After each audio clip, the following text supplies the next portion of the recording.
Yo. Welcome to a super duper special episode of the joeZONE podcast. Today I have with me a storytelling legend, like probably one of the best that do it, like to come out of Cape Town. Like I can't even believe he's here.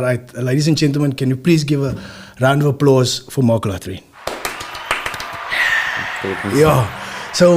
Mark, thank you for joining us. Number one. You're very welcome. I'm so excited. It's a rainy day. I've come to a strange house. There are wet wipes on the table. This can go anywhere.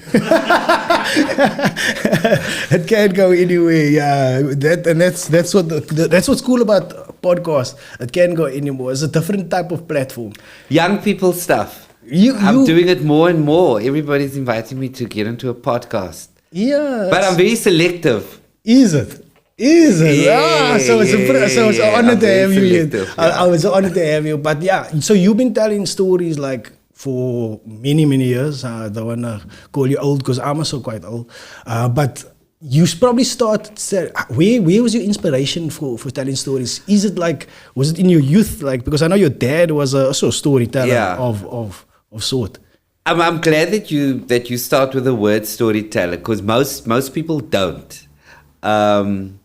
Because obviously I'm a comedian, but I've always preferred to call myself a storyteller, because when I've seen other comedians, it used to leave me with a whole lot of anxiety, because I would think, okay, that's a comedian.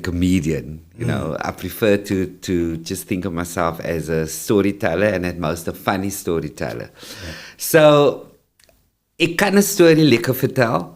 I enjoy telling story, and if I'm at a gathering where it gets a bit too woos, as most of my gatherings get when I'm with my friends, I get quite upset when someone else is telling a story and people are interrupting the person, because I can see if someone's telling a lekker story, I can pick up the shades and the textures of the story immediately, and I'm like, this girl is a storyteller of note. And then you know how people are when there are too many tequilas. People have no sense of timing, no sense of personal space, just leaning over, bussing in with their own flow story usually. So I enjoy listening to good storytellers, and I love telling a good story. And so I freak out a bit when I do these comedy lineup shows, because you've got to be fiery and funny and sexy in 12 minutes. And then it's thank you very much. And it's difficult to tell a story in that 12 minutes. And condense the story. And only when I prepare for such a gig do I realize how many stories I tell, because I've got to try and edit, set up, punchline, fit it all into 12, maximum 15. Or as David Carr will tell you, one day on Whiskey, I did 48 minutes and believed it was still 12. He never lets me forget. So, what show is that? The Blacks Only show? One of the Blacks Only shows, yeah. Okay. So I love a good story. And then I come from the church, because my dad was a pastor, but not just any pastor, he was a Pentecostal pastor. Okay. And our church is in Tafelsig, Mitchellsplein. And if you're going to be a storyteller in Tafelsig, Mitchellsplein, you better do it well, especially if it's before the tithes and the offering, because you obviously want some good cash ups there. So you must tell a good story. And then also if it's before, I don't even know, the altar call was the 2 words. Now the altar call is when we used to see you in church, and we would all look at you, and we must now know that you're a sinner, because, I mean, a person can see you're a sinner. So they would go, this Orion, we don't know how he got here, but he's obviously a sinner. So we need to win him over for the Lord. So the altar call means that your emotions are going to run so high after the story that I just told, that you're going to get up and say, pray for me. But hopefully you're going to get up and say, I want to join the church. Because if you're a sinner and you've got a good job, then that means you've got a great salary, and a tenth of your money. So you can see all the stress in my face. Like, a tenth of your money is going to help us to save other souls. So there's a lot at stake. You know, tell a good story. And my father used to be brilliant, because the stories need to be emotive. They need to keep people interested. You know, you can't just tell a story from the Bible. You've got to color it in, you know. How did he look, you know? What was happening, you know? Who was down with it? Were they on the down low? What's happening? And so I used to sit in church probably minimum twice a week. Sometimes it would be up to 3 or 4 times a week. And I just thought that was normal. And I think only when I started doing comedy, that I realized how much the church rubbed off on me. Because as soon as I was able to leave, I obviously made up my mind, I've got to get out of this church, because obviously you quickly realize, when you're kissing the other brothers with tongue, that maybe you're gay. So you think, that's not what speaking in tongues meant. So you go, I've got to get out of this church as soon as I can. So I did with a couple of the other brews. And you think, I'm going to leave it all behind me. But the thing about life is, no matter how cuck your experiences are or your upbringing, because some people are even at home going, if I can get out of this house, a new chapter is going to start, and it's just going to be so much better. It won't be paradise, but it will be better than this shit. You're always looking for something better. And later on in your life, you realize what getting older means, which is why I don't mind calling myself old. What getting older means is you draw on the experiences, the good experiences of the past, even when you viewed it as shit when you were going through it. So now when I'm standing on stage, the business of storytelling, a lot of my references even are related to the church. And I'm always entertained when I hear people laughing. I mean, in this new show that we're doing this year now, I do a bit about how we used to run in church. We used to jowl in the Pentecostal church. You didn't have to stand still, and there was a live band. Yes. And then you could leave the pew and you could run like one person behind the other. Yeah. And you do a lekker number. It was called Van Ver Af om die Here te dien. And when the Spirit takes over, then we used to leave the church in Tafelsig and run outside the building. And the band is going bedorned, eh? I mean, those ones all play for the Jazz Festival now, or for Jonathan Rubain. So, and the gangsters used to watch us outside, and they were like, we're not breaking into this church. These ones are already on mandrax. It was like crazy. But there was the Spirit taking over. So when I walked on stage one night at Empress Palace, I was doing actually a blacks only show. Yeah. And a comedian came up to me afterwards and he said, "Yo, my bro, he didn't know anything about my life." And he's like, "You walk like an evangelist." That was actually one of our questions. And then since he has said that to me, which is about, I don't know, probably 12 years ago, I've been a bit conscious of it. But now, you just leave that, but you still realize. You look around the way you walk on stage, and I'm going, I'm walking like my father when he used to preach. So are you taking any of his mannerisms from when he used to preach, and then doing it on stage? No, I mostly or the way take the money aspect from it. Whatever they took, I add that onto web tickets or Quicket, whatever. But I think the mannerisms are there. It's not conscious. Yeah. But it is there, and I'm happy for it. Cool, man. And I think the guys who stand in front in the church, who do it properly and who do it really well, they take it seriously and they work hard, and that's been one of the things for me. I work very hard. I sometimes think I've been told I'm too hard on myself. I did a gig about 3 or 4 nights ago at the Radisson Red. And I hated every second of it. I thought it was a really, really shit gig. Really? And before you did it with Keenan Surf. Correct. Yeah, correct. And Jam booked me for the gig. Yeah, Jam was awesome. Yeah. Okay, you never enjoyed the show. Why? I just felt that I was terrible in every single minute of the show, and and that's how. That's how hard I am on myself, I guess. And the reason I said it was because there were people messaging me after the show. Because I left immediately. I didn't even want to say I had a couple of friends. I didn't want to see them. And they were like, we had a great time.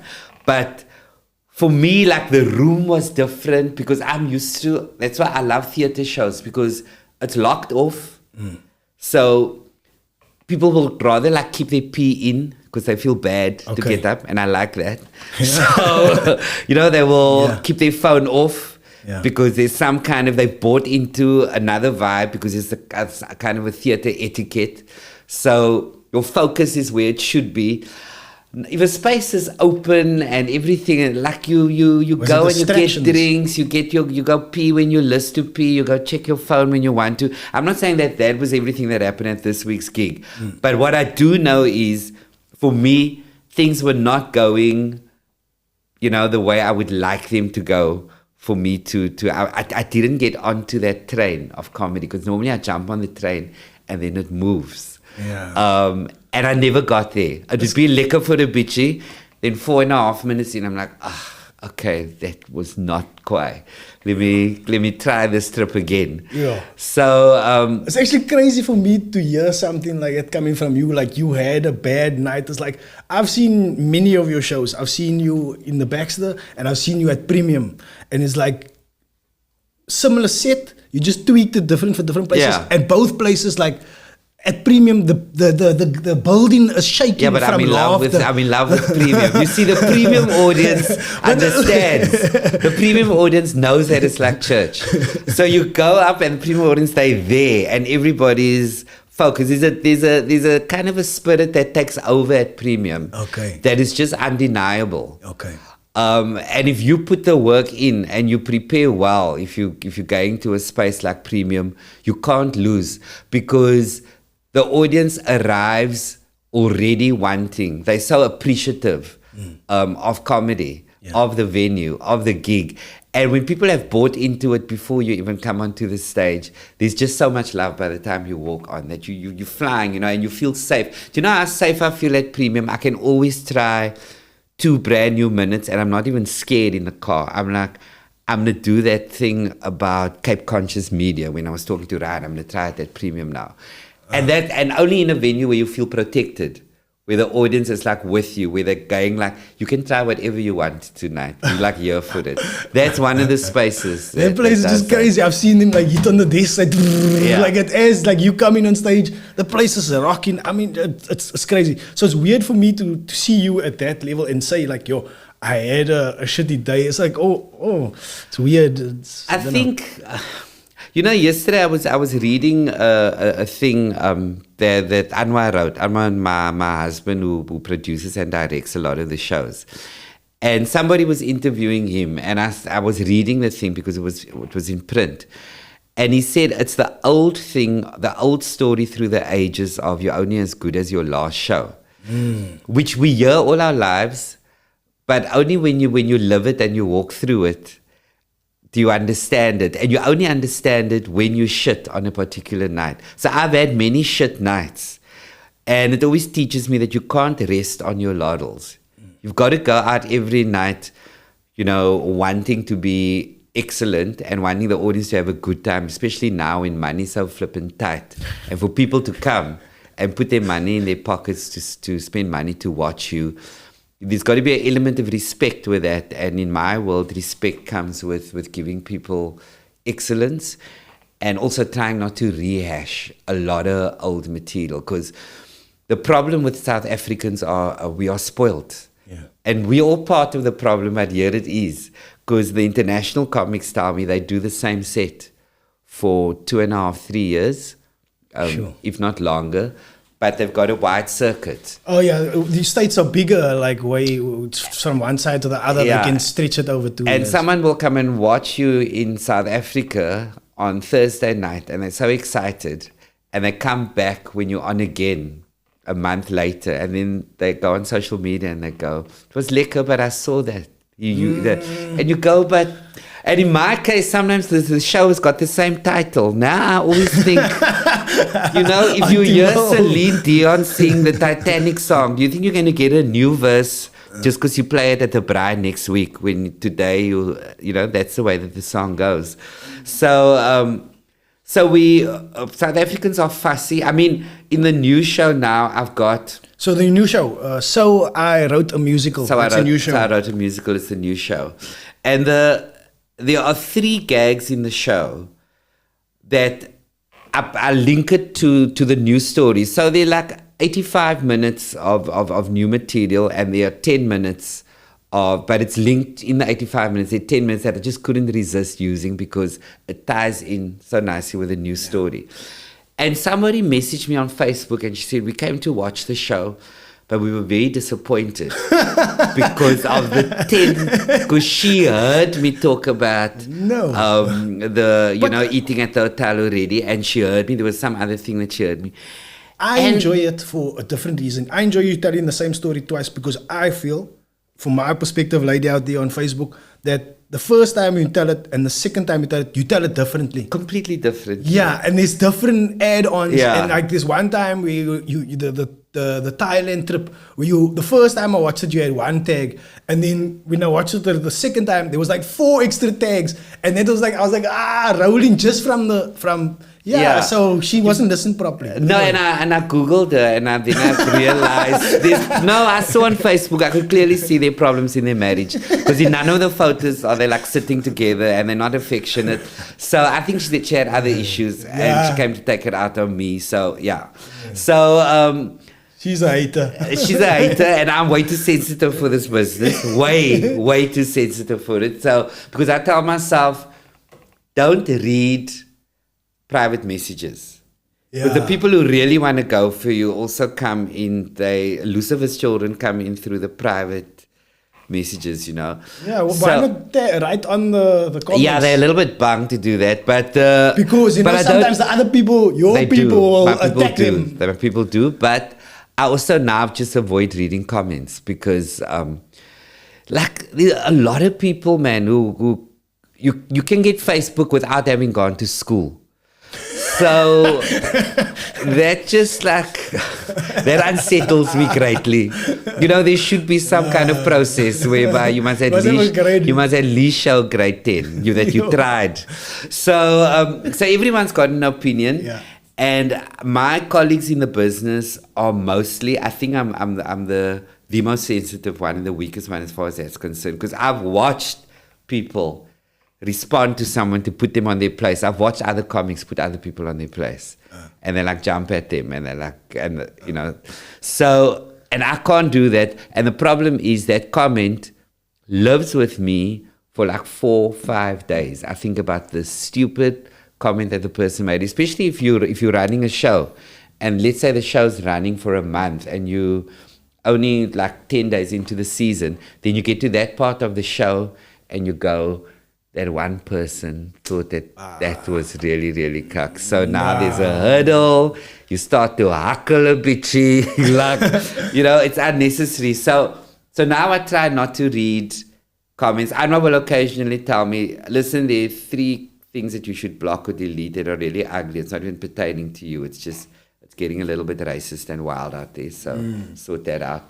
But mostly I try to not read them. So you mentioned other colleagues in the industry, and I've when I was young, I had this pair of red veldskoens when I was young. And then I had this, they used to dress me up like this character. I didn't even know. Maybe you can guess who this guy is. But how are you doing psychologically though? I mean, who in the family how would they do that? No, this is going to be a great idea. Yeah, and they used to do a side party and all this type of stuff. So they used to dress me up like David Kramer, right? Back in the day. I just want to run over now and hug you. Or what do you want? Do you want money or something? Are you fine? No. Okay. I'm still scared. Do you sing? Do you know the songs of David Kramer? No, but I had a guitar or some kind of There's probably a photo somewhere with me with this red veldskoens and a guitar or some stupid things like that. But anyway, so he was a hero of mine, and I didn't even know that. Well, at least they dressed you up as David Kramer, I mean, what could have been happening if your parents dressed you up as Whitney Houston? We could have been talking to a very different Ryan today, so it's all right. So I know you got good relationship. I still have a good relationship with David. Do? Yeah. Tell me how did you meet him? I had a normal job, and I worked in an ad agency. Yeah. And but David was famous, so I obviously knew him, and he, like many people in the country, and he didn't know who I was. And then in the ad agency, I had to book him for a gig. For VW? Yes, exactly. Yeah, that was the adverts that I used to look at, and they dressed me up and VW was one of our clients. And then, but this was post the VW ad. So he was more so famous for his music and for his association with VW. And then we kind of, because, you know, he had to liaise with me, but my hair was your length. And I was like, yes, sir, no, sir. And just like, because I was a project manager in the agency. And then afterwards, when I eventually started doing stand-up, I thought, well, you know, it's my way in because now we have each other's numbers. And I said to him, please come and watch me because I'd like your opinion on my work. And then he came to watch, and then I asked him if he would direct me in one of my earlier bigger shows, which is From the Cape Flats with Love. Yeah. And that's where we had a blow dryer instead of a gun. And then I introduced the audience to Colleen, Travis, Schmiley, Auntie Merle. Yeah. And, I mean, it was the time, and it was at the time of my life. And he directed the show and put it together. And you know, but David is so excited about comedy, and if you get into his music, he's a storyteller. Yeah. So we were on the same page. So he couldn't stop himself from feeding into the stories as well. So what a lot of people don't know is they think he just directed me, but the hugest punchlines in the stories comes from David Kramer. Okay. Because we'd sit and we'd workshop a story, and then he says. And then I think Schmiley just jumps off the taxi and says, and then you hear 600 people scream, and you go, wow, you know, David is, there's a reason why he's David Kramer, and there's a reason why he's celebrated to this day. But many people only know him for the Rooiveld schooner and for his Serimane in the Royal Hotel. But the person, when you get to meet David Kramer, when he gets into storytelling, wow, he's a mean storyteller, and his way with words, it's so sharp. You mentioned the Cape Flats with Love. So let me tell you my experience with Cape Flats with Love. We were in retreat, right? And where I grew up. Did you grow up in retreat as well? Yes. I grew up in retreat, right? So we were in retreat, and but I wasn't dressed up as David Kramer though, But wait for it. Okay. You wouldn't wait for it. So in the early 90s, there was like Paul Adams. Like, remember? Yes. And Grassy Park had Paul Adams. Right? Yes, of course. But yeah, so everybody was like, if you're from Grassy Park, now you associated with a cool crowd because of Hocha. And we in retreat, we had nothing. We had nobody. And then we had nothing. Nobody. We had Zane Adam though. A lot of your parents will know about him, but you won't. Yeah, but then along came the Cape Flats with Love, and we pirated that CD. Sorry, Mark. Fine, that's why I'm renting to this day. Jou kan ek jou Wendy house aanbou nie. You know, my job is like, because at that time, CD writers just also came out. So the Cape Flats the Love came out, and CD writers also at the same time. So you admitted to a crime, by the way, no? Not me. Not me. We were just to go to not me. Muhammad on the street, he used to get us not just committing to a crime, but throwing a Muslim person under the bus. Why? There's so much wrong with the past 60 seconds in your life right now. But yeah, I don't mind it, you know, the fact that CD writers were around. Even now, when people carry on, because you see in some venues, ushers run around because somebody's sitting like that. Now with their phones. But now they can't do it anymore. Those people don't do that anymore. What, record? The pirated... No, that I don't mind. YouTube. But the now thing to do is to record 7 minutes of the show or 6 minutes of the show, which I actually don't mind. It's the new way of PR. It's much like clips. That was a way of PR. Of PR. People look at it, people will say, no way, you lost out on so much money. But actually, in the long run, the people who were watching those things were people who could not get to the show. 100%. And Me and all macho miss. they became fans, and they gave birth to children who had full-time jobs at Old Mutual, and then they told their children to buy tickets and come watch the show. Look at God. So, but that generation now, that generation from the Cape Flats, so that we all 40 now, right? We are all having kids now, or we are or coming to your shows and buying your shows. Every December, myself and my wife comes. Every Mall, we buy a ticket and we come watch a show because it's paid off. It's an I couldn't do it when I was a kid. I couldn't do it as a kid. I had to watch Colin on a pirate DVD, but now that I'm earning bucks, I can go sit at the back store with my wife. All things work together, you see. But anyway, that was my. You're doing a new one nowadays. You spoke briefly about it, a new show. So I wrote a musical. Yeah. Tell me about that. I like to in my shows to talk about whatever's going on in my life, and that then becomes the stand-up show. Because I find, especially if I'm because some nights you get a great audience, like at Premium, and some nights you get an audience where within 7 to 10 minutes, hier gaat jy weg, papi.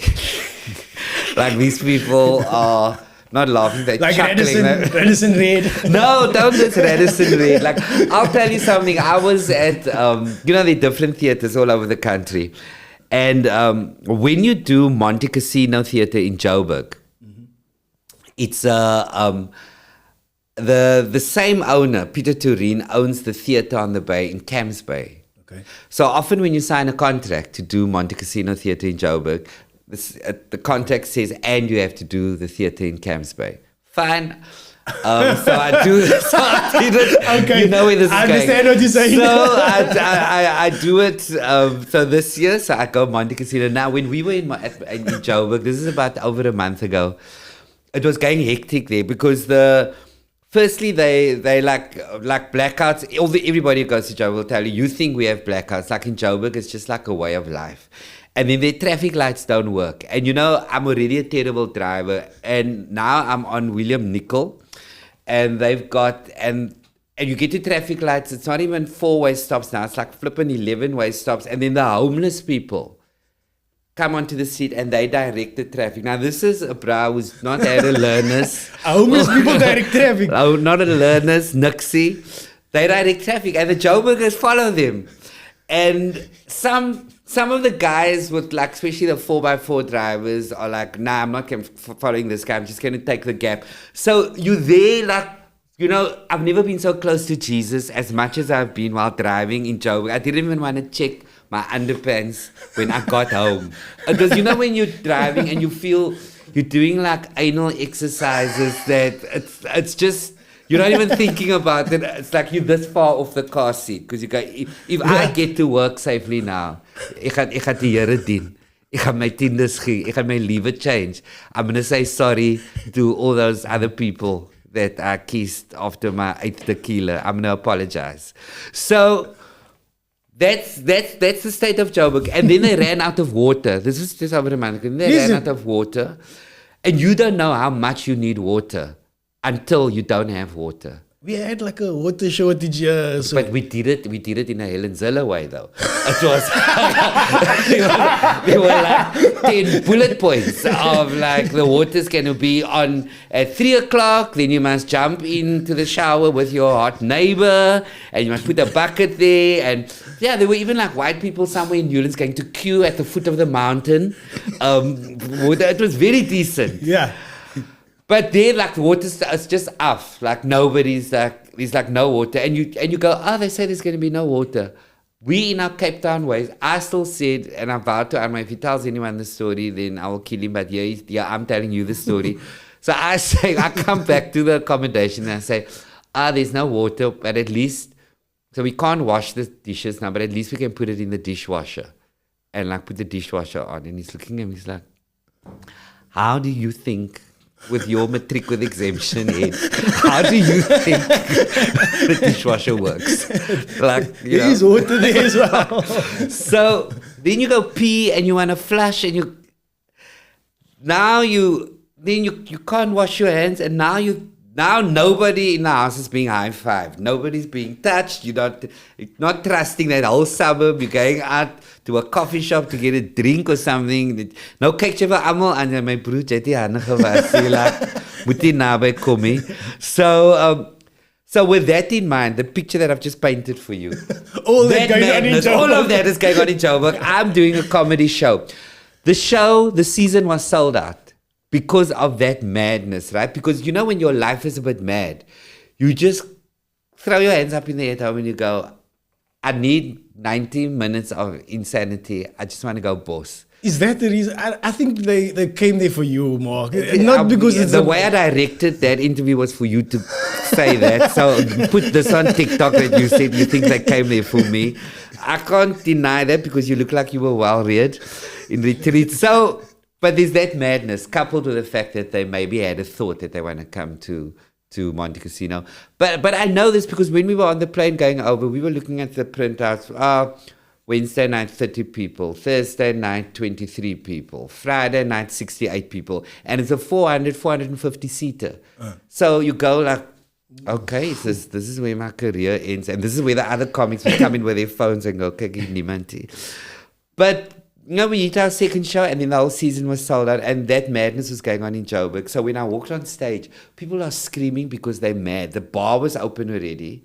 Because you know when life is tough, you hit the bar if you drink alcohol. And so I come out and people are like fever pitch. You walk out on the stage, you like go, away, Joburg. And you have to have everyone screaming louder than you, so you got to bring them down eventually. Can I just... So that was a great madness. Have you got like a mixed audience in Joburg? Like? Completely mixed. And in this season in particular, a lot of my brown people were very upset because the Caucasian tribe is very organized, man. They sit with their chummies and they go, okay, Laura, so you booking, right? So we're forming the WhatsApp group and then you put your bank details there and we'll just EFT straight to the phone. Book 10. No, book 20. We'll fill it up. We'll fill up. Book 20 just in case. And Laura booked a lot of tickets. So my tribe was upset. And they made you known on Facebook. they in the foyer because... Some people drove without having tickets, just thinking it's like the old days, you can buy tickets at the door. But the old days are very old. Yeah. So catch up with things now. Yeah, so I'm in that rock and roll mode. I have one night off, and we finish that season and we start in Camps Bay, at Theatre on the Bay. So you come on that madness, and I forgot about the demons that live in Camps Bay because when I told the owner of the Camps Bay Theatre years ago, and I only remembered it now, when I said to him, oh no, I can't do your venue because I'm booked at the Baxter and I don't want to upset them because then Cape Townians are going to go to Camps Bay and they're not going to come. And he just looked at me and he was like, no, our audience don't go to the Baxter. So it's a different planet. So that audience... How big is the audience? It's just over 200 seats. Okay. Yeah. So I walk on stage and I'm still in that mode, man. And I walk on Camps Bay. I'm like, away, Camps Bay. Everyone's crick, crick, crick, crick. Why? Can you tell this gentleman to make sure that our cars are safely parked and to drop his volume, please? Otherwise, show me from the back. You can bring it back a bit, like bring it down. So you get into a different temperament. And I eventually started sending the audience up as the days, because I said in Camps Bay, people chuckle. They don't laugh loudly. Yeah. So you get very, very different audiences.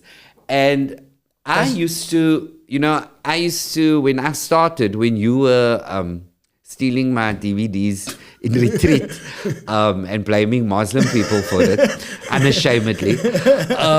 When I started out, I was so filled with, you talk about whatever your heart is full of, and all my punchlines were race-driven. And I'm going back 24 years now, but in a fun way. So I would go, white people dance like that, black people dance like that in the jaw. But I remember that. Colored people and da da da. then all your gags start being set up like that. And I started noticing a lot of the comics were there in South Africa, Joburg as well. And it's because it was like comedy was the brand new rock and roll for a new generation. You know, there were comedians before my generation, but suddenly it was just rising up again like crazy. You know, and now I'm talking about Pure Monati Shah, I'm talking about David Cow. It was that time, Riyad Musa, and we were all suddenly like, what the hell? You know, we actually don't have to have full-time jobs. Cape Comedy Collective. Cape Comedy Collective as well. So it was going crazy. So the show was, the punchlines for me were race-driven. But, you know, you must have evolution in your life. I think if your life is stagnant, there is a big problem. A lot of people are quite happy being stagnant, but nobody should be. And with that kind of evolution, it filters through in your work. Now, it's not a conscious exercise that it filters through, but for me, but when you live consciously, you will find that it cannot help but happen. The way you speak on stage, the way, and that's what I love about stand-up comedy. You know, if you do it properly, you'll realize that you're always a student. Yeah. You are permanently a student to such a point, even now I walk on stage and I will go, tonight is rocking. I wish Ryan was here last week. I wish Ryan was here last week. I wish he was here tonight, because this is so much better. The same gag is so much better than what it was last week. I wish my chummies could have seen this gag now, and then you think that's the pinnacle of it. By the time you get to your end of your season, the gag's got like 5 beats to it, you know. It's like polishing the diamond. Like, you know, while you're telling it, you know, hey, I'm quiet. Because that's how great you feel. And that's what evolution is all about. Yeah. And I think my work has changed for the better, because you soon start realizing there's a thing about the Cape Flats where if you become too comfortable in the storytelling of the Cape Flats, it can trap you. And the sooner you start realizing, and that's what traveling has afforded me, even when I perform for the expats abroad, because they bring their chomis in who are locals from those different countries, then you realize a funny story is a funny story.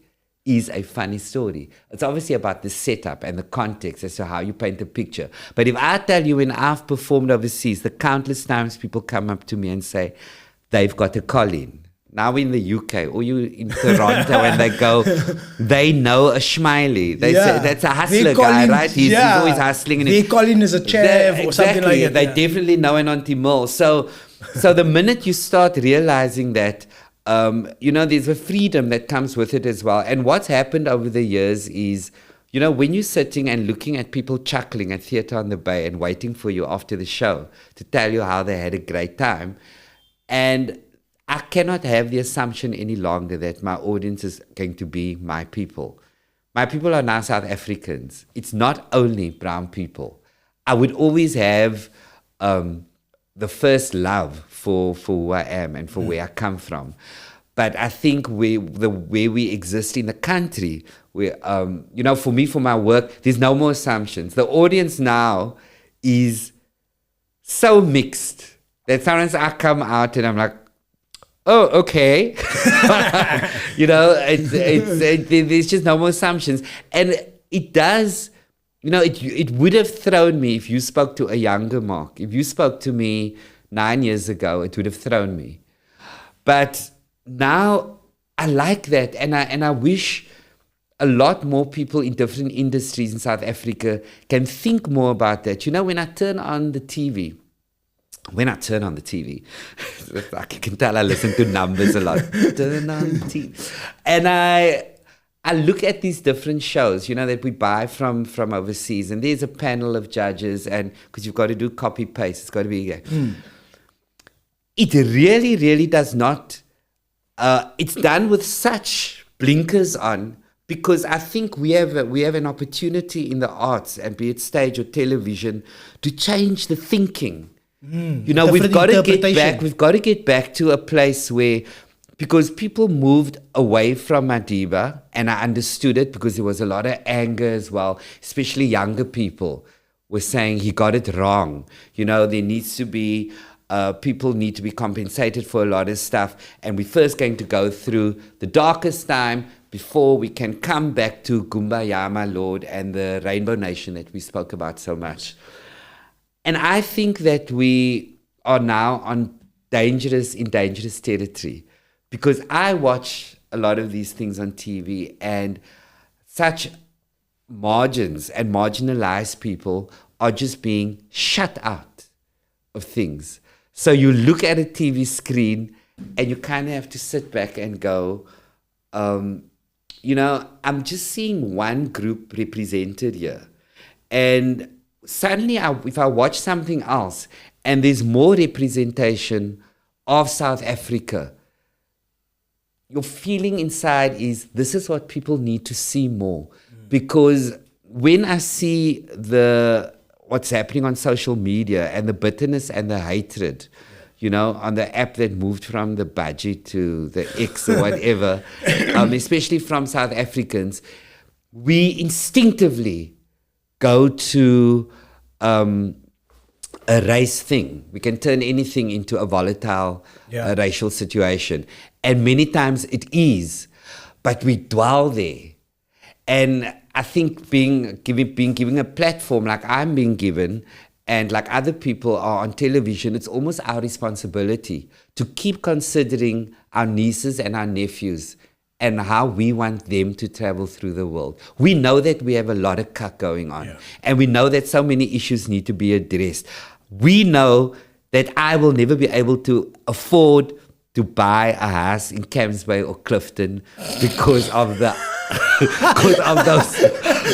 because of those other, they said I can swear here, but I'm not going to use the word Nayas.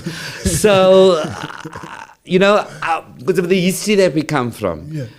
So that for me, and when I drive around still in very privileged areas, you know, you get, you feel the poison coming up. But I think we're now at the stage where we can't afford to pass it on anymore. So we understand that it's there, but we've got to try to present a very different scenario for people. Yeah. That's what I believe. And so if I see my audiences change, I don't have an issue with that, because when people also realize they can laugh together and that we are laughing at the same thing, fundamentally, how different are we really? So we need to start pushing a rainbow agenda again, and that's what it's become now. Now it's become an agenda, because we actually have to consciously go, I'm going to fill this room up with all the colors in South Africa, because that is what people need to see. That's what young people need to see. You spoke about the evolution. Sorry, did you say this is not the political one? The other guys like the political. we cover everything here. We cover everything. But you spoke about the evolution of your comedy, right? For like how you first presented your issues, like race issues, difficult issues, race. It was not as easy in the beginning, but I feel in Auntie Merle, you tackle difficult issues. Yeah. And I think you do it excellently in there. So the evolution of, in the beginning, you saying like when you, white people dance like this, colored people dance like this, maybe that was a bit sticky, but didn't you almost need that of course. That evolution. You needed that to make mistakes sort of and fall and learn along the way. It's still going to happen. It's going to continue happening. You know, if I look at the first Auntie Merle musical to the third one, award-winning musical. If I look at the first one to where we've gone to, I keep getting it wrong. You make me nervous. To where we've gone to the third one, it gets better all the time. So that's what evolution is about. You must have somewhere to go to. And you've got to allow yourself to make the mistakes as well. And you've got to, it's how you approach it. Because a lot of the stuff is textbook stuff that we've seen and heard on Oprah over the years, and you think it's never for you. Yeah. But you soon start realizing those were not just words. It's about how you land from a situation, how you recover from a situation, what you're going to do with it. So by the time we got to the Merle musicals, I think, at this, you realize, because of the stuff that you've been through, maybe what you don't want to do, or how differently you want to address a race issue, how differently you want to address inequality. I'll give you an example. When You know, okay, firstly, I'll tell you this new stand-up show. I talk about how we were renting in Clifton, and I talk about how we live in Woodstock. Anyway, but when we were in Clifton renting, nobody knew we were renting because you never was saying a hashtag like fucking renting. So, you know, life is just fabulous. Were you really renting? Yes, I'm renting because I keep my tickets cheap so that your whole family, Ryan, can come and watch the show. My tickets seldom exceed, I think the max we've charged for a ticket ever is probably $250. I'll probably pay the $150. I normally pay for the tickets, $150 around to Yeah, $150, $175. Yeah, but you're lying. Your cousins are usher. You just get put in. Come no on. worries. I've paid for many Mark Lottering tickets. I appreciate it. I at least gave one month's rent there. Thank you. But you see, it's rent.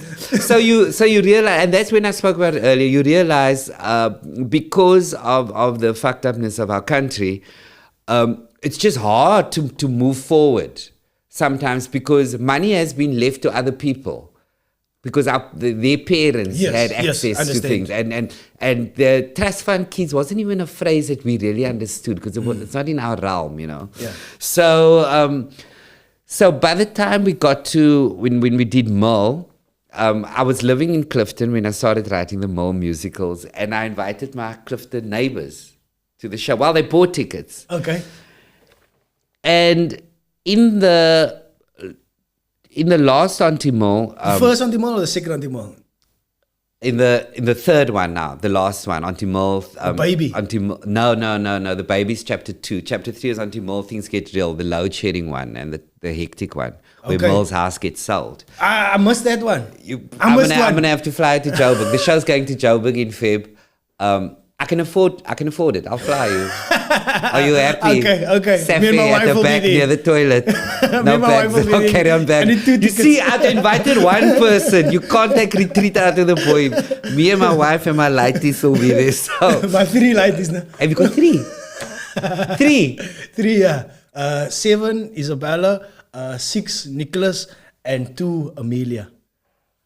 How old is Isabella? Isabella's 7. She's beautiful. She's amazing. Isabella, the beautiful. She was on the podcast already. She did a podcast with me. She interviewed somebody. 3 kids. Yeah. Look at you. You athletic, eh? Well done. Yeah. Congratulations. I must shoot a score. Okay. Okay, we took it there. Can you move the Kleenex back there? So, I just need to get visuals out of my head now. What was the question?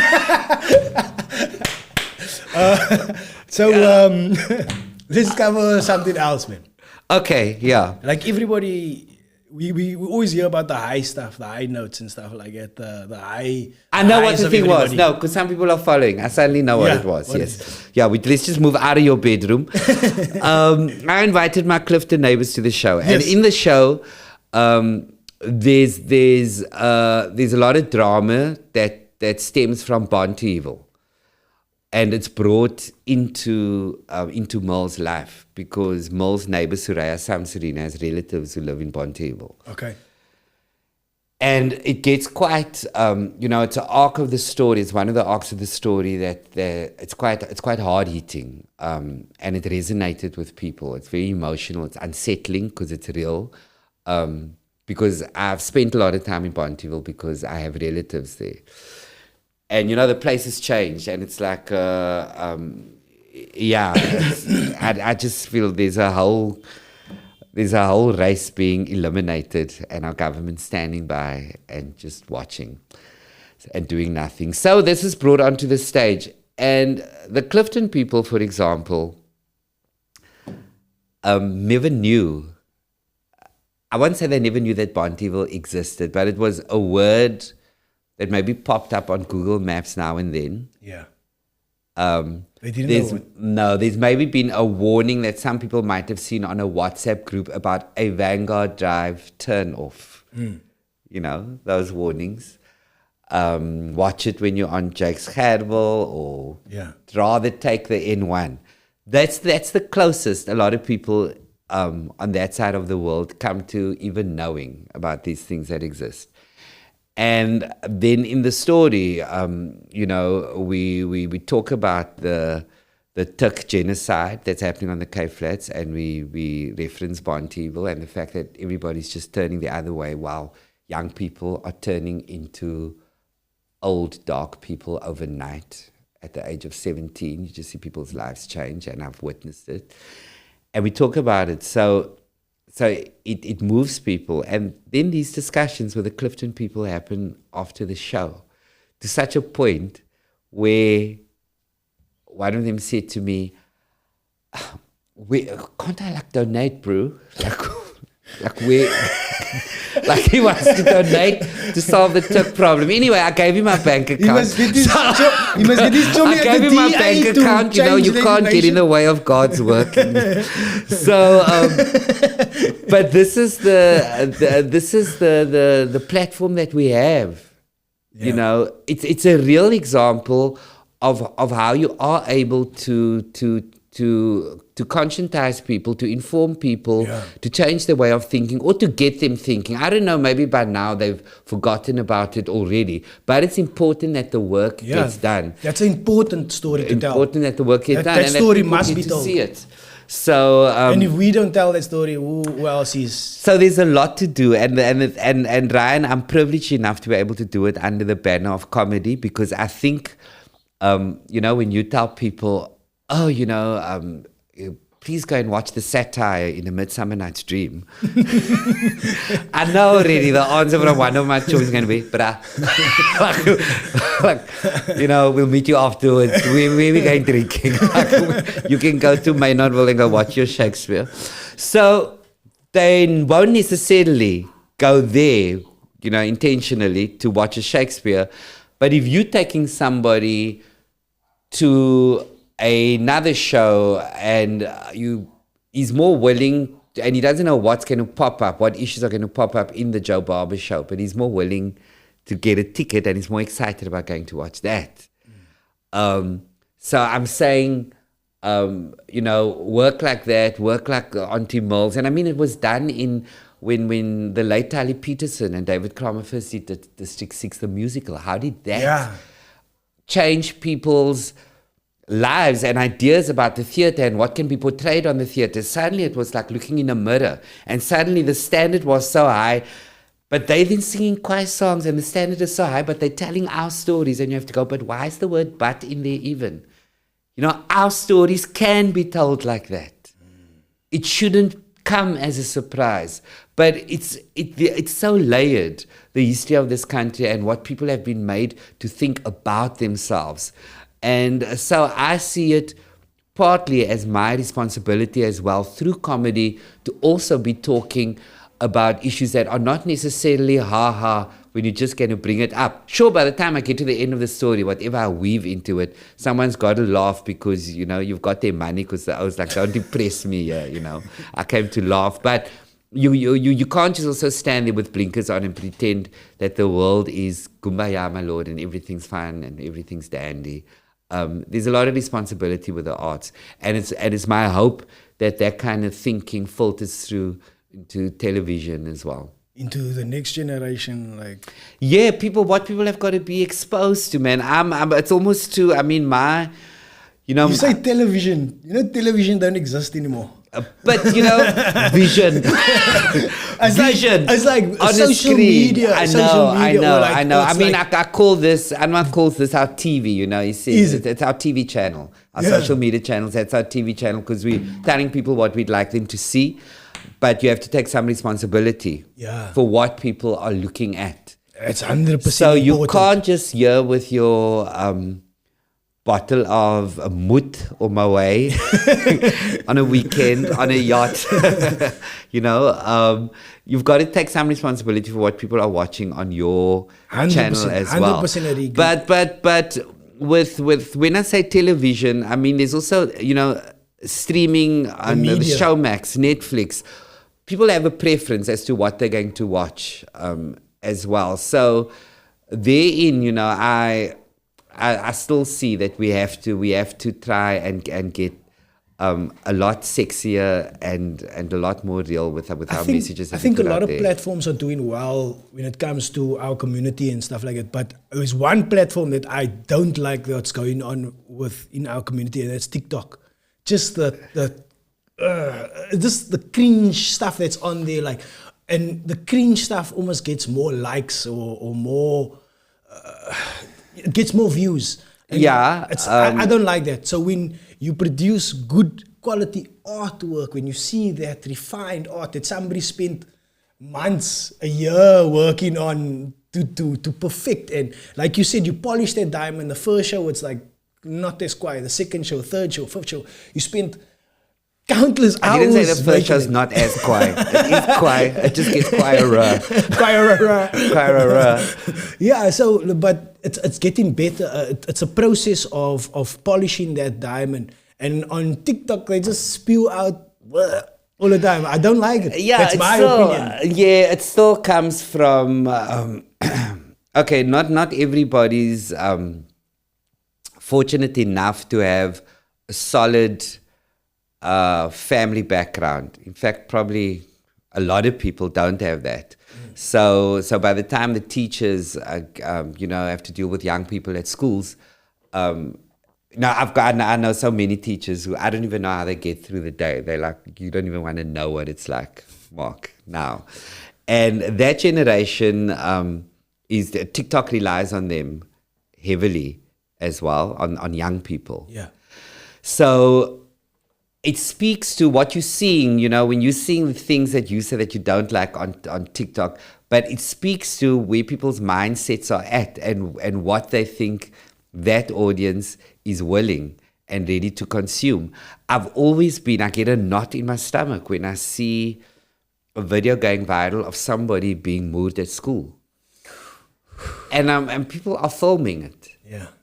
And it goes viral before you can, before you even get to your phone, everybody's been telling you, did you see? So you go, is this what people want to consume? And so I think our work is cut out for us because you can't rely on, some people send their kids to school and they go, the teachers will take care of that.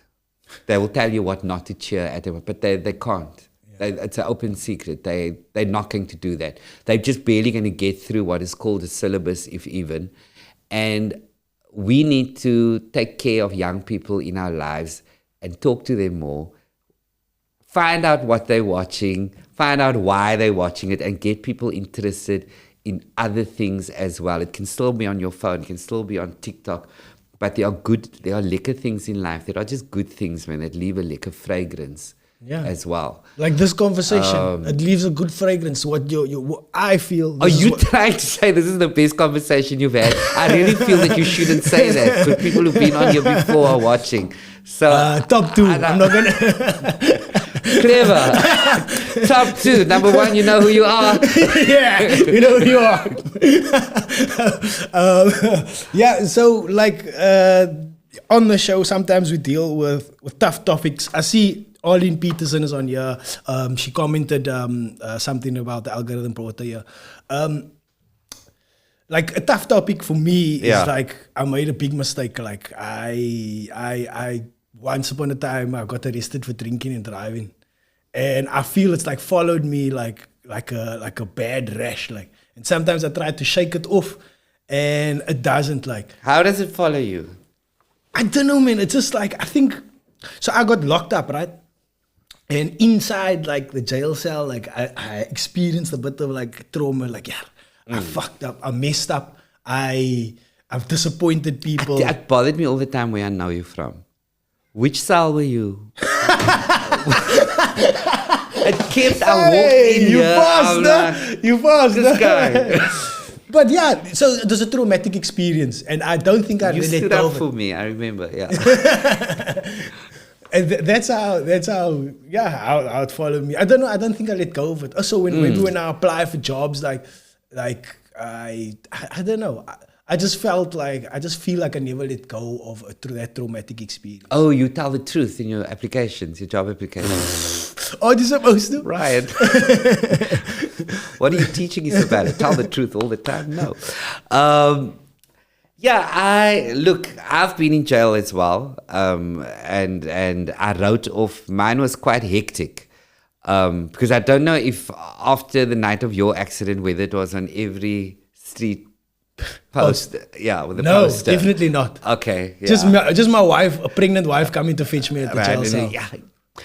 Your wife's been pregnant a lot through all of these stories. So this is before your first child.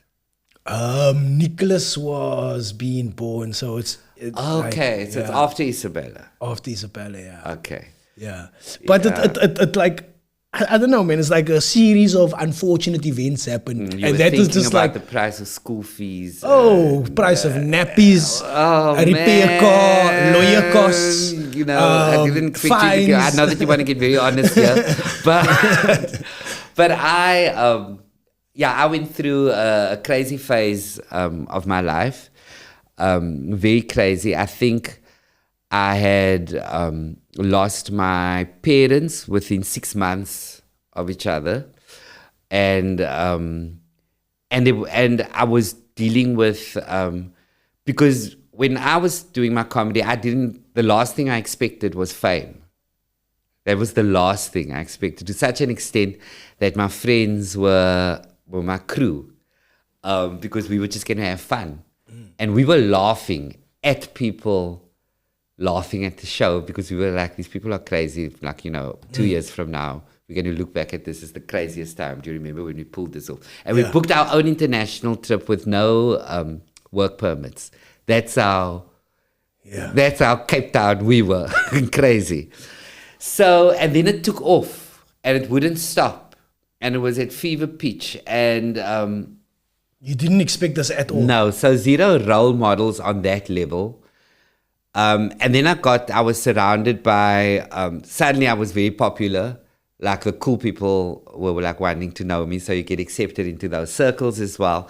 So there was a lot of drugs involved, a lot of alcohol. And you go, what the hell's going on? Well, you don't even say what the hell's going on because you're immersed in it. And then the shows just kept taking off. And the management keeps coming back. You booked for one theater in this city, another theater, and I was doing seasons, so I would be in one theater for like 3 weeks every night. And on Saturdays we would do 3 shows. Sold out. 3 p.m., 3 p.m., 6 p.m. and 9 p.m.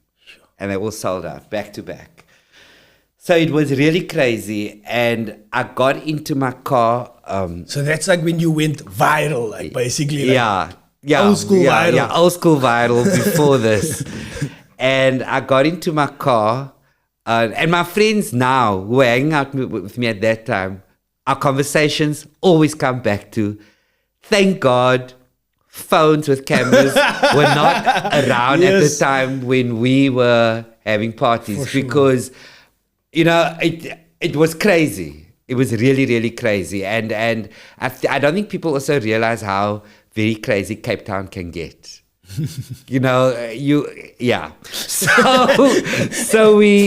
I get into my car one night. I have a fight with Anwar, and I think I like want to go clubbing, and I was in no state to go clubbing, and I decided I am going. And I think it would have been like just after midnight, and I drive into 3 parked cars. 3. When I didn't do things in small measures, my friend. Like 3 parked cars. I thank Jesus to this day. Nobody was in. Sure. Nobody was in my car. Nobody else was in my car, and that people were not sitting in those cars. Wrote off my car. Tow truck drivers arrive. The first thing they take is a selfie. Because they're fans. I'll never forget that. And the guys were like still nice to me. The cops arrived and they were disappointed. They knew you were. Yeah, they were just, the one guy was like gutted. He was like, wow, for you to become a statistic, this is not what I saw for you. Sure. Because the people also then treated you like that was the end. Obviously, because now you're showing everybody who you really are. That's the end. And you don't come back from that. And then I asked the driver, one of the tow truck drivers, I gave him my agent's number, and he tried to make some calls for me, and I got put into jail. At that moment, did you feel it was the end? What I thought at that moment was, because the tow truck driver that was taking selfies was, I thought, pull in your stomach, because that T-shirt that I had on had a terrible fabric, man. Some T-shirts make you look quiet, and other T-shirts, you look like uncle. The first thing I thought was, I was going to share this with a lot of people, like, look lekker. It could be your last PR shot. And I was so hammered that I didn't have a conscious thought process of, I didn't realize that how hectic this was. And when I got into the cell, I think I started to know, okay, this is real. And then by the next morning, it was communicated to me that it was headlines on every radio station in South Africa, and that it was put on every lamppost. Front page. Yeah, and I was like, okay, wow. So you come out of that, as you say, and it follows you. I think you spend a lot of time in shame, in absolute shame, because everybody's talking about it. It's so public. Yeah, it's so public. And the following month, a brand new show was starting at the Baxter Theatre, and the show was called Say Cheese. It's going to be my brand new work. Obviously, the theatre's in touch with Anwar, going, tell us about your plans forward. Is he ever going to perform again? And they have obviously a drunk driving stance that they don't take kindly to that. That's an understatement. Mm-hmm.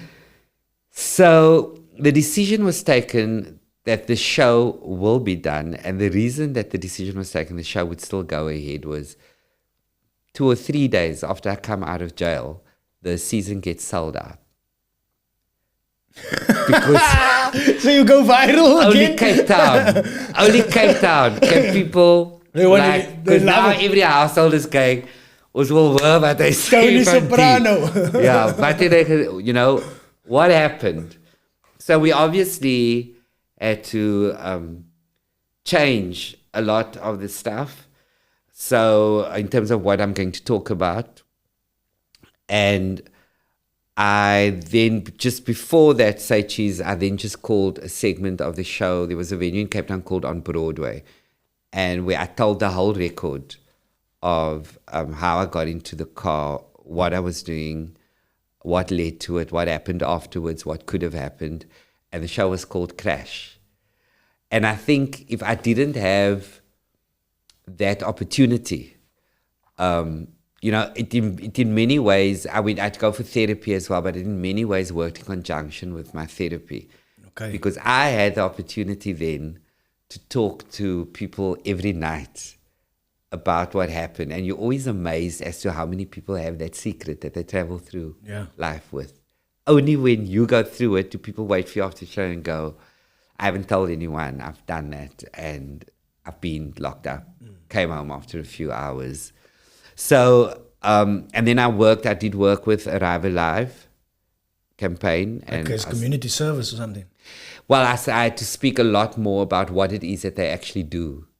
And how you don't necessarily want to get onto the wrong side before you can decide, you know.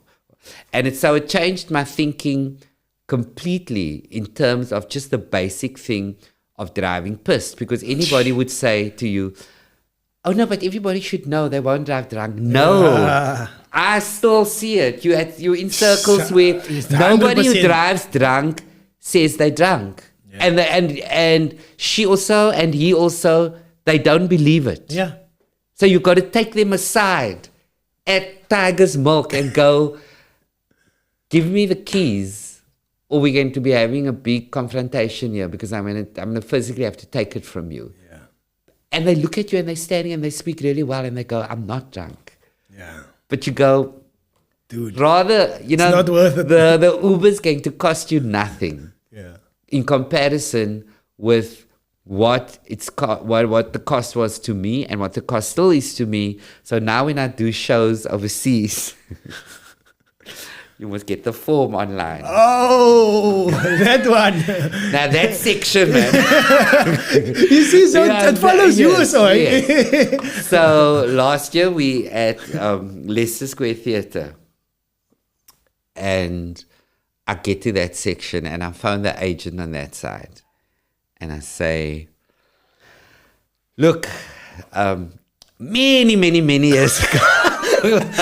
Of the 10 years you can get expunged. many years ago. And it was very interesting because one person who was working on the gig from our side in South Africa said, no man, that's like for Noah's Ark's time. There's no South African record of that. Don't. And then I speak to people who don't live in South Africa and they're like, mate, you got to put it in. Because the worst thing is when it pops up at customs, there's always some person who was a school prefect who ends up with a job at customs. You know? School prefect. And the school prefect always just says, it's just Ryan driving under the influence, enter. You know, is your middle child, Nicholas. So there's always one person who could check up, and they say it's worse for you when you don't. And it worked in my favor. So for our international tour last year, we just declared it with every country before we went. And of course, they will check it out, and then they see it is what it was. Yeah. It was a long time ago. You went to jail. You know, because you've got the admission of guilt, fine. But I guess where my privilege comes in is no stand-up comedy agent in this country has ever asked me for my prison record.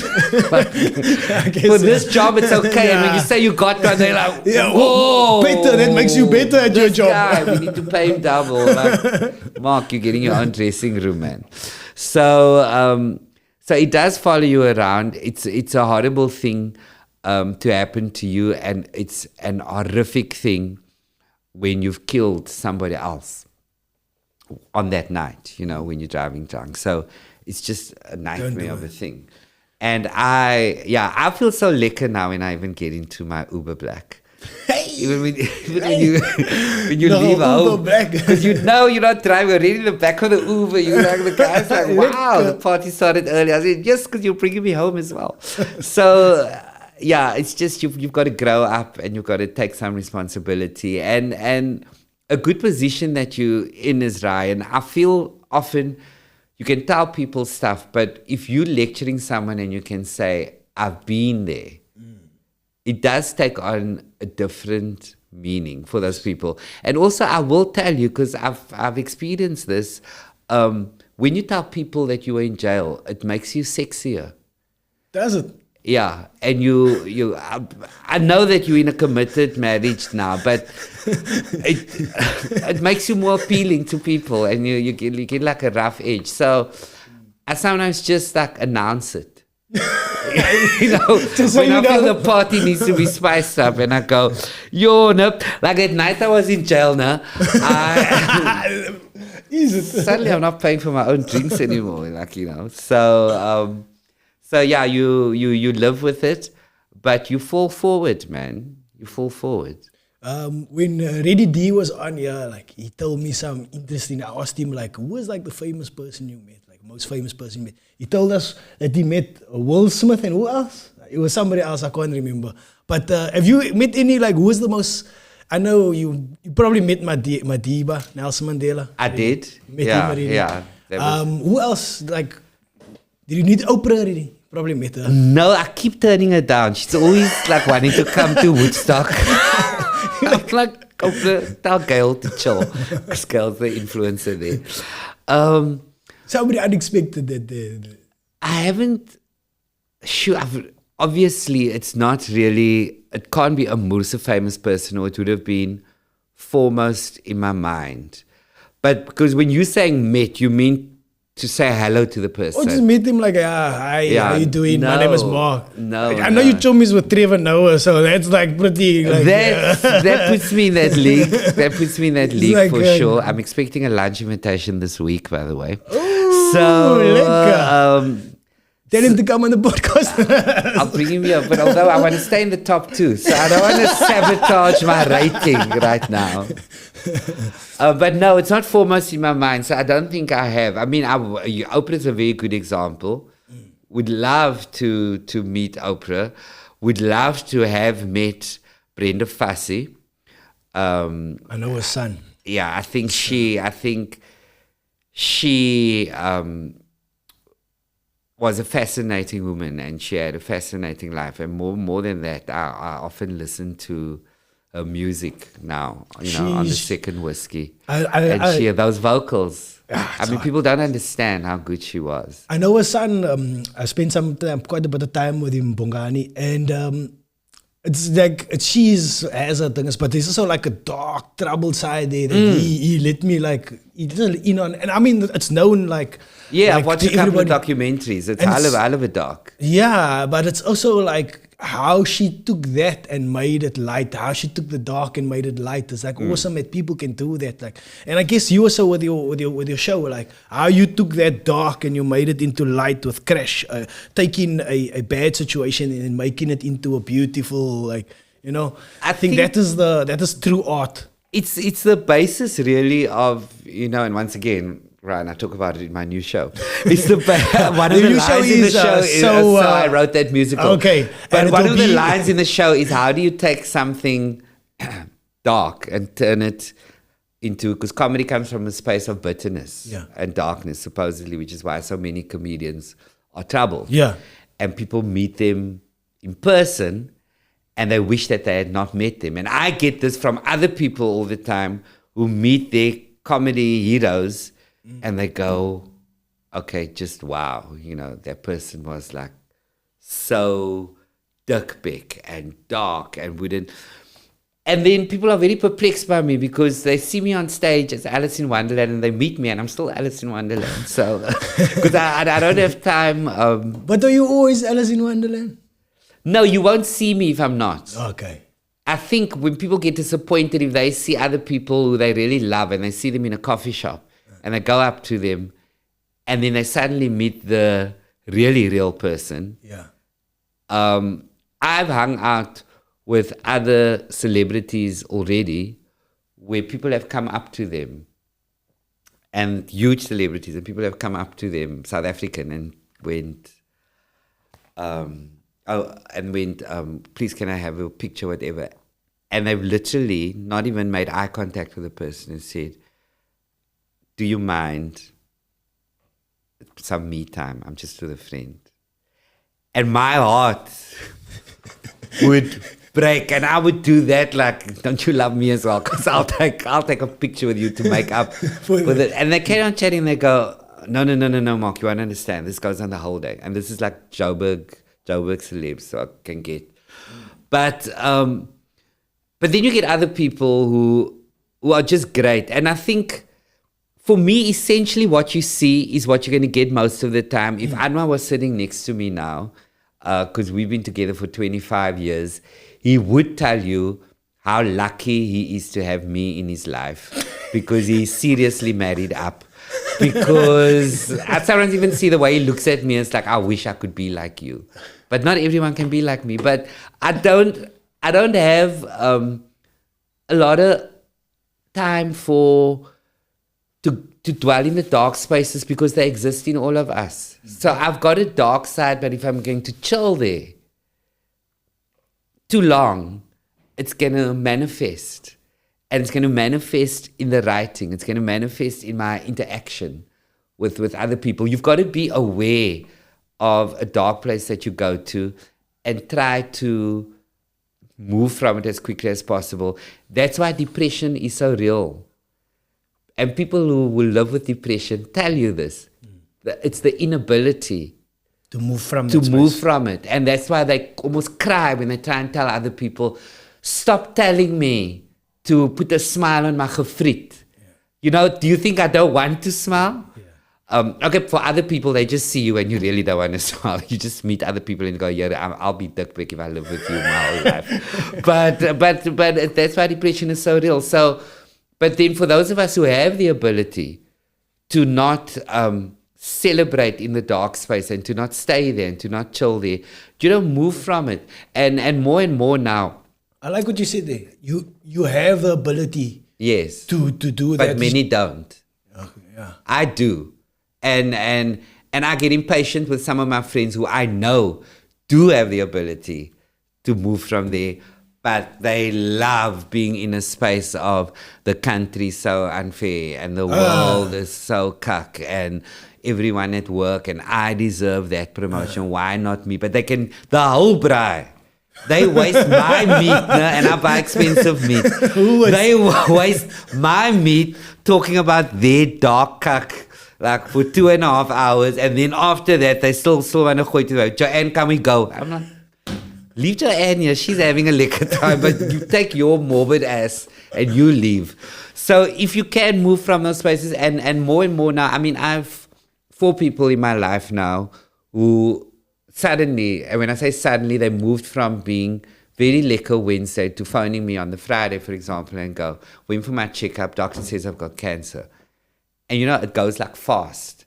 4 people in my life. Fortunately, 2 have gone back now after months and months of treatment, have gone back and have come back with a very optimistic word from the doctor. And the other 2, it's like touch and go. But having these 4 people in my life who are younger than me made me realize especially why I can't stay in the dark places for too long. Because when you look at people who are staring death in the face and the way their mindset changes, the way they appreciate just having to drive here today and to have this conversation with you, just leaving here and going to have a burger, just feeling water on their feet at the beach, the appreciation for it and the way it's highlighted in the day. 2 o'clock, we're going to do that. 4 o'clock, we're going to go. I haven't been to Corky's in a while. I list for a liquor sticky fish, but everything tastes differently. Every experience is different. Yeah. Every chummy, your interaction with them is different. So, that's why for me, I try to move out of the darkness, as often as I can. So the person who you meet, that's the person you meet. That's the guy. The guy you see on stage. You asked if I hang out with famous people, and this will link with my Sia Kolisi story. He's probably the most. Chummy. He's my friend. Yeah, I saw him on the photo with you. Him and Siv. In that order. So I can only diss Siv because he's got such a big beak. He deserves at every angle to be. So Sia, I've seen. Now when I'm sitting with Sia, right, everybody else is with Sia like fades. Like people can't see. Like Cyril Ramaphosa can be sitting next to Sia. Oprah and her friend Gail can be on the other side of Sia, and people will come for Sia Kolisi. And they'll give Oprah the phone and say, sorry, they'll probably tell Sia, sorry, is this your cousin? Sorry, will you just take a photo? God taught me humility the first time I went out to Sia Kolisi, because people just come, they don't make eye contact with me, just give you the phone. Sorry, bro, can you just take a photo? And you take a phone back and they say, and 2 cappuccinos and 1 beer. So, and then that happens in your life, and that's life when it's like with him. But the point I want to make is if you're looking for someone who's the same, and what annoys me the most is he then says, because then everybody sees at Sia Kolisi, people come running out of a kitchen from whichever establishment you are. People are driving past in flippin' fancy SUVs pulling over. He does not stop until everyone's gotten their picture. And if he's got anybody going, he'll go, no, come, that person. I mean, I look at him and he's learned so much from me. I just go, wow, here's obviously someone who's Googled me, got pictures of me all over his house because it's the same approach. We always hear good things about Siya Kolisi. They're all And true. he's like, he's a charismatic person. It's and I all mean, this past weekend, was it this past weekend when they clapped the... Yeah, Well, the it's past easy week- to be They charismatic put when you're him back in the wealthy. I would be team and- charismatic if I'm wealthy. So, But was yeah. he like that before? He's always been that way. Yeah, but they put him into the South African team and the team as a captain, and then the team does well. It's almost like, it's like you say, there's like a magnet that people is like drawn towards him. Like, He's one of God's favorites. yeah, he's one of God's favorites. The Another other one. one. Yeah. Another one of God's favorites is tell me about Hamilton. Sometimes I like dogs more than humans. Yo. When did you get him? I think about, I don't know, I keep getting it wrong. The dog's not that old, but I'm sure we got him 3 years ago. We 3 adopted years? the dog. During COVID, like, Yes. okay. And Hamilton we adopted through an organization called Sidewalk Specials. I'm familiar with the Sidewalk thing. specials. Didn't they have like a container somewhere? They have it in Dorens regularly where they go and they have that- give the dogs their meds and they fix the dogs up, and some dogs have got to take away. So, and you fill out, so my friend tells me, no, go on to their Instagram, because I said I list for a dog, to adopt a dog. So, the things that get edited for TikTok. So I got bored. So I said, I want to adopt a dog. Now, we've had 2 dogs before, and they were very special to Anwar. And Anwar goes through a grieving process and long. And for me, I don't say a dog's a dog, but it's a dog, So I said, and he says, okay, it's on your head if you want to adopt a dog. And but it's always tricky because, the dogs you adopt, some of them get very needy. Go through Sidewalk Specials. I'm thinking I'm going to do them a favor because I first type, comedian Mark Lottering, yeah. I'd say if the letter could talk, it would be like, hey, comedian Mark Lottering, yeah. Like, and they go, fine, you want to adopt a dog, fill out the forms. And they send the forms. You think... It was, by the time I was done with those 14 pages, it was easier to buy a house. 14 pages Or to adopt a rent dog. house. So adopt a dog. Then you must sign and say they're going to take you to court. If they check up on you and the dog is no longer with you, you are signing, yes, take me to court. I was got my like- dog from the lady down the road in retreat. Like, actually, in the people in Kevda. Exactly, but so I felt like driving to Kefta. It would be better to I could come in with 2 dogs probably Yeah, in a and wheelbarrow, no sign papers. in a wheelbarrow in Kefta, no sign papers. So I go, yeah, cool, and then we get Hamilton. Now in the Dorens, apparently it's rough. I've never been there, but this dog is from the Dorens and it's very rough. And when they found the dog, his diet was he was eating bricks and stones. It's better in Afrikaans, you hom bakstene, my bro. Because the dog arrived like that. He was like doing that. Okay, excited. Hamilton arrived like that, Other dogs. So, and the dog was demon possessed. And Anwar looks at Really? me. Yeah, Anwar looks at me and he goes, you wanted this dog. Now you also signed. You're going to go to court if we give the dog to my cousin who's got like a big yard. So, we always tend to give dogs to the cousin with a big yard and you can't handle them. And we have to keep the dog, and the dog changes after about, I would say, 4 months. The dog just becomes everybody's darling. It's now that we don't know how we've lived without Hamilton now. But I'll tell you this, that I've always wanted to say on stage, and I've never told anybody. I've never said this. When they phoned us and said, the dog is yours. Because now for Sidewalk Specials, then somebody comes to your house to see what your property looks like. Yeah. To They see see, if the dog's going to be safe. Ek dink, ja, Bronwyn. The guy walks through, okay, he's assessing and he says, okay, it's going to be fine. Then they said now the dog goes to a foster mother in Pinelands. From the Dorens to a foster mother, and they now feed the dog properly and they talk to the dog nicely, whatever. Meanwhile, it's a devil. The dog's like lying there licking his Lucifer lips.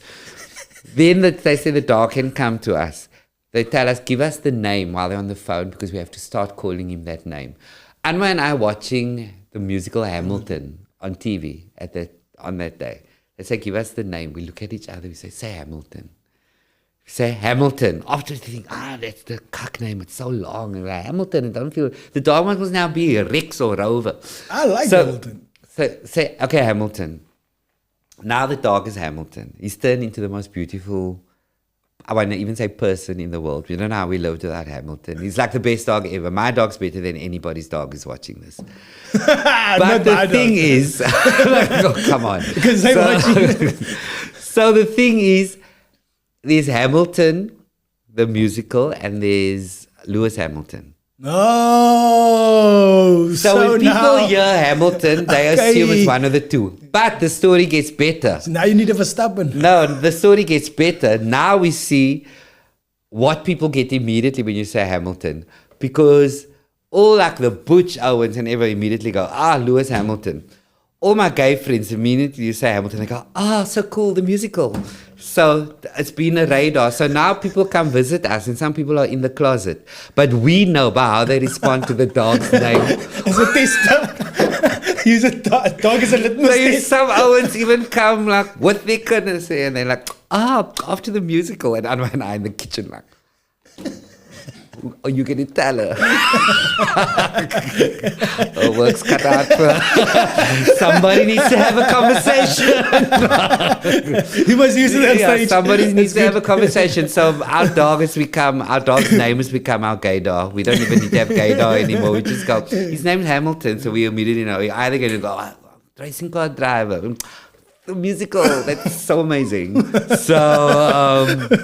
So it's been good having Hamilton. It's been good. That's awesome. I sent my dog to doggy daycare for 6 months. For 6 months? 6 months, yeah. What were you doing for 6 months? I had to go to work, right? And my wife had to go to work. So we didn't have anywhere to look after the dog. And the dog, we didn't want to leave him like alone at home inside the house. So we should take him for 6 months to doggy daycare. But you'll get him after work. You'll pick him up. Yeah. So you take him. Okay. You made it sound doggy like you daycare. did something else and you were in jail for 6 months again. No, I said doggy daycare. Okay, you got him after work. Okay, cool. So day is like care for him during the day. Yeah. So my dog is a bit more posh than yours, like. Are we going to honestly swap? No. What does your dog eat? No, I won't go there. Nah, okay. I think it's super hoof. I can't afford what's the expensive brand? Heels. You must have heels though. Okay, no. What? We don't want to get. Can't afford heels. No. You can. If I can take you through your checklist of what you spend on a Saturday when you go out. Heels is like 200 rand or 300 rand for like 150 is okay for dog food. Like you were saying earlier, it's just a dog. Wow, my own words come back. Thrown in my gefriet. That's fine, Ryan. We'll have this conversation off air. Thank you very much, Mark. I don't know how long we've been going for. I don't know where my phone is. Is there any questions? Oh, you just wanted to show that people are showing thumbs up. No okay, questions great. That came through. We almost going for 2 hours. You said you were going to do 1 hour, and we almost went for 2. But okay, it's been fun. Thank you very much. Thank you. Thank you very much for the conversation, for the chat. It's been lekker being here. Yeah, and if you ever want to come on again, just drop Ryan a message, and you're welcome to come back anytime. Thank you very much. Maybe next time we can have Riyad Moosa and Stuart Taylor as well. It would be great. Yeah. Comedians together become very competitive. Is it? Yes. I find. You like the limelight? No, I'm not saying that I like the limelight. I'm just saying that's why when I'm backstage and I do a line-up show, it's exhausting, not on the stage, but backstage. Because everyone has to be funny. And everyone's got to be on all the time. And so the one-liners are like hectic. On a podcast, you don't have to be. I noticed like people try to be funny on a podcast. You don't have to be funny on a podcast all that. There is the opportunity, because we're going for 2 hours, there is the opportunity for there to be ebbs and flows. Yes. And like then you get somebody like him that clips it out.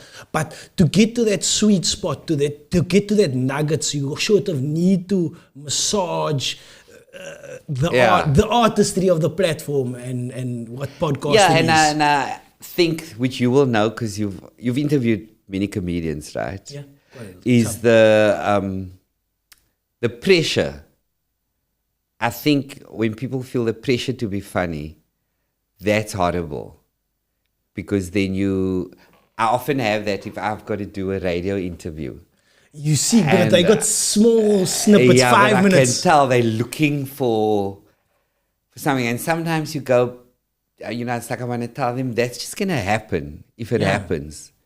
But you can't, you can't force the funny. You can never force the fun. But anyway. Thank you, Ryan. Thank you very much, Mark. Thank you. Like, please share, subscribe. Thank you for watching. Thank you if you tuned in live. And yeah, thank you. Peace. We out.